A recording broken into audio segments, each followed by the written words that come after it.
నమస్తే welcome to 6 TV news నేను మాధురి ముందుగా బులెటిన్లో డీటెయిల్స్ చూద్దాం ఉపాధ్యాయుల దినోత్సవం రోజున విద్యార్థులు ఉపాధ్యాయుల కోసం ధర్నా చేస్తున్నారు గౌలిదొడ్డులోని సాంఘిక సంక్షేమ శాఖ సెంటర్ ఆఫ్ ఎక్సలెన్స్ విద్యార్థులు ఆందోళన నిర్వహించారు ఐఐటి నిట్ పాత ఫ్యాకల్టీ కావాలని రోడ్డుపై విద్యార్థులు ధర్నా చేస్తున్నారు వారు వచ్చే వరకు ఆందోళన విరమించేలేదని విద్యార్థులు డిమాండ్ చేస్తున్నారు ఇక దాదాపు 22 మంది ప్రైవేట్ టీచింగ్ ఫ్యాకల్టీని అధికారులు తొలగించారు వారి స్థానంలో కొత్తగా ప్రభుత్వ ఉపాధ్యాయులను నియమించారు వారికి ఐఐటి నిట్ సిలబస్ చెప్పడం రావట్లేదని విద్యార్థులు ఆందోళన చేస్తున్నారు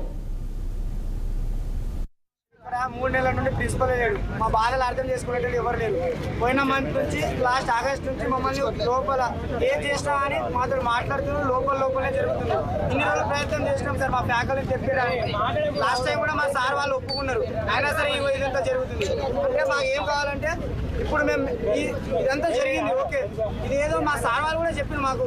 ఇదేదో జూన్ మేలో జరిగి ఉంటే మేము కూడా వెళ్ళిపోయేటోళ్ళం ఇదంతా వాళ్ళ ఇంటెన్షన్ ఉంటే మేము అప్పుడే వెళ్ళేటోళ్ళం ఇప్పుడే మాకు మిడ్ అకాడమిక్ ఇయర్లో వచ్చి మూడు నెలల్లో మాకు మెయిన్స్ ఉండగా అంటే ప్రతి ఒక్క నిమిషం మాకు ప్రీషియస్ ఉండగా ఇప్పుడు ఎందుకు అంటే కొత్తలకు మేము ఫస్ట్ ఆఫ్ ఆల్ అలవాటు పడడానికే 3 నెలలు అయిపోతాయి నిన్న నైట్ సీనియర్ ఎంపీస్ వాళ్ళని ఎవరు అన్నం తినలేదు అసలు ఎవరు అడగలేదు మాకు ఫ్యాకల్టీ కొందరికి తెలుసు నాకు తెలియదు మా ఫ్రెండ్స్ చెప్పిళ్ళు కొందరికి తెలిసినా కానీ మాకు ఎవరు అడగలేదు మా బాధలు అసలు అర్థం చేసుకునే వాళ్ళు ఇక్కడ ఎవరు లేరు అందుకే ఇదంతా జరిగింది బయటికి వచ్చిన మా ఫ్యాకల్టీ మా పాత ఫ్యాకల్టీ కావాలా ఈ కొత్త సిస్టమ్ లేదు ప్రతి సంవత్సరం ఆ పాత ఫ్యాకల్టీ వాళ్ళు ప్రతి సంవత్సరం రెట్టింపు అవుతూనే ఉన్నది రిజల్ట్స్ అనేది ప్రతి సంవత్సరం పెరుగుతూనే ఉన్నది కాబట్టి మాకు ప్రిన్సిపల్ కావాలా ఫస్ట్ ఆఫ్ ఆల్ పాత ఫ్యాకల్టీ కావాలా ఇక్కడ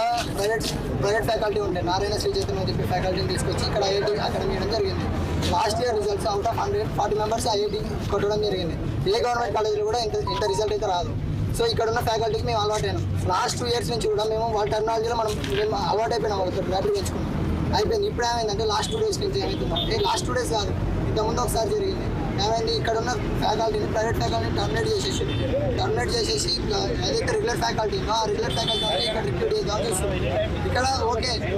ఈ స్ట్రైక్ అనేది డైరెక్ట్ యాక్షన్ కాదు ప్రతి ఒక్కటి ఇన్వాల్వ్ చేసుకున్నాం ఫస్ట్ ఇక్కడికి వచ్చిర్రు రెగ్యులర్ ఫ్యాకల్టీ వచ్చిర్రు వాళ్ళు మేము ప్రాక్టీస్ చేసే సింగేజ్ హరియాత్ బుక్స్ చూసి ఎక్కడ బుక్స్ అన్నారు అన్నాక ఇట్లా మెయిన్స్ ఐఐటి అని చెప్తుంటారు అయినా కూడా వాళ్ళకి కనీసం ఆ బుక్స్ని మిగతా చూస్తున్నారు ఇన్ని రోజులు మేము ఐఐటికి ప్రిపేర్ అయిన వాళ్ళం లాస్ట్ 3 months ఎంత క్రూషియల్ మీ అందరికీ తెలుసు ఈ 3 monthsలో మెయిన్స్ ఎంత ఇంపార్టెంటో తెలుసు రివిజన్ టైంలో ఇన్ని రోజులు మేము ఆ సార్లకు అలవాటు అయిపోయినాం కాబట్టి వాళ్ళు టెక్నాలజీ చెప్పారు వాళ్ళు ట్రిక్ చెప్పారు అదే ట్రిక్లో ఫాలో అవుతుంది ఇప్పుడు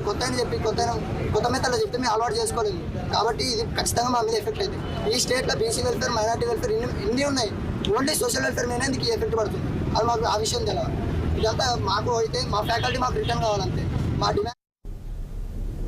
ఏపీ డిప్యూటీ సీఎం